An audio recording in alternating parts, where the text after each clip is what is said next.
Baik, Assalamualaikum warahmatullahi wabarakatuh. Saya Melisa Mentari dengan NIM C1C021172.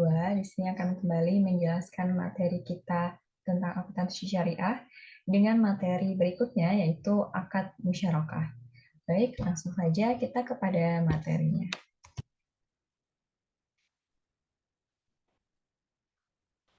Pengertian dari musyarakah. Musyarakah ini adalah akad kerjasama yang terjadi di antara para pemilik modal atau mitra masyarakat untuk menggabungkan modal dan melakukan usaha secara bersama dalam suatu kemitraan dengan nisbah pembagian hasil sesuai dengan kesepakatan, sedangkan kerugian ditanggung secara proporsional sesuai dengan kontribusi modal. Jenis-jenis dari musyarakah yang pertama adalah syirkah amlak, di mana syirkah amlak ini adalah eksistensi suatu perkongsian, tidak perlu suatu kontrak dalam pembentukannya, tetapi terjadi dengan sendirinya serta mempunyai jadi masing-masing anggota tidak mempunyai hak dan untuk mewakilkan atau mewakili terhadap partnernya. Yang kedua ada syirkah jabari yang berarti terjadinya suatu perkongsian secara otomatis dan terpaksa. Tidak ada alternatif untuk menolaknya. Hal ini terjadi dalam proses waris-mewaris, manakala dua saudara atau lebih menerima wasiat dari orang tua mereka. Yang ketiga adalah syirkah ikhtiari, ialah terjadinya suatu perkongsian secara otomatis tapi bebas untuk menerima ataupun menolak. Otomatis berarti tidak memerlukan kontrak untuk membentuknya. Yang keempat, yaitu adalah syirkah ukut. Nah, yaitu sebuah perserikatan antara dua pihak atau lebih dalam hal usaha, modal, dan keuntungan. Mengenai syirkah al-ukut ini, para ulama membaginya menjadi berbagai macam jenis. Nah, fuqaha Hanafiyah itu membedakan syirkah ini menjadi tiga, yaitu syirkah al-amwal, syirkah al-a'mal, dan syirkah al-wujuh. Dan masing-masing itu bersifat syirkah. Berikutnya adalah dasar hukum dari akad musyarakah. Nah, musyarakah ini kan merupakan akad yang diperoleh berdasarkan Al-Quran, Sunnah, dan Ijma Al-Quran. Nah, kalau dalam Al-Quran itu ada di Quran Surah An-Nisa ayat 12, di mana berbunyi bahwa tetapi jika saudara-saudara seibu itu lebih dari seorang, maka mereka bersekutu dalam hal sepertiga itu. Kemudian dari sesungguhnya kebanyakan dari orang-orang yang berserikat itu, sebagian mereka membuat zalim kepada orang lain, kecuali orang-orang yang beriman dan mengerjakan amal yang soleh, dan amal amat sedikitlah mereka ini. Dalam surah An-Nisa ayat 12, pengertian syuraka adalah bersekutu dalam memiliki harta yang diperoleh dari warisan. Sedangkan dalam surah Asy-Syad ayat 24, al-kulata diartikan syaruka, yaitu orang-orang yang mencampurkan harta mereka untuk dikelola bersama.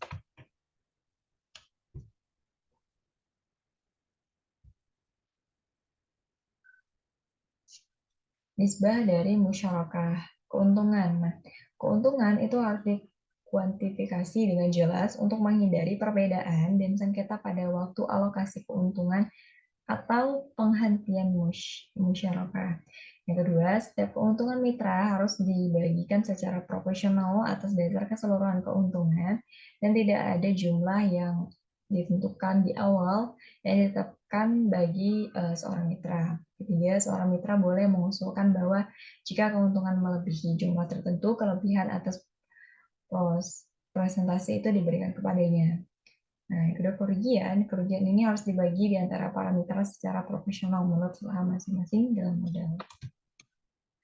Perlakuan akuntansi PSAK 106. Nah, perlakuan akuntansi PSAK 106 ini memperlakukan akuntansi untuk transaksi musyarakah akan dilihat dari dua sisi pelaku, yaitu mitra aktif dan mitra pasif. Nah, yang dimaksud dengan mitra aktif ini adalah pihak yang mengelola usaha musyarakah, baik pengelola sendiri maupun menunjukkan pihak lain untuk mengelola atas namanya. Sedangkan mitra pasif adalah pihak yang tidak ikut dalam mengelola usaha, biasanya seperti lembaga keuangan. Mitra aktif adalah pihak yang bertanggung jawab melakukan pengelolaan sehingga ia yang wajib melakukan pencatatan akuntansi.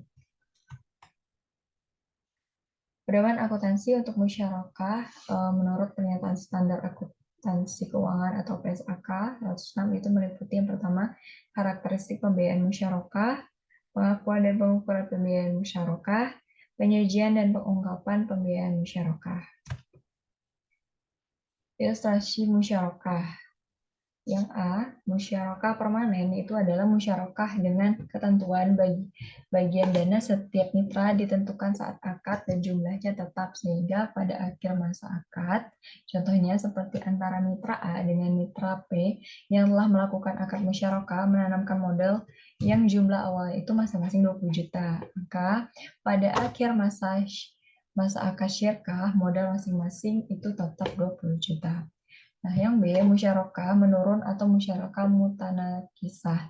Nah, musyarakah menurun ini adalah musyarakah yang ketentuan bagian dana salah satu mitra akan dialihkan secara bertahap kepada mitra lainnya sehingga bagian dananya akan menurun dan pada akhir masa akad mitra lain tersebut akan menjadi pemilik penuh usaha musyarakah tersebut. Contohnya, mitra A dengan mitra P itu melakukan akad musyarakah. Nah, mitra P itu menanamkan 100 juta dan mitra A itu menanamkan 200 juta. Seiring berjalannya kerja sama akad musyarakah, mitra P yang sebesar 100 juta akan beralih menjadi mitra A melalui pelunasan secara bertahap yang dilakukan oleh mitra A. Baik, segitu saja yang dapat saya jelaskan dari materi kita pada video ini. Saya akhiri wabillahi taufiq wal hidayah. Wassalamualaikum warahmatullahi wabarakatuh.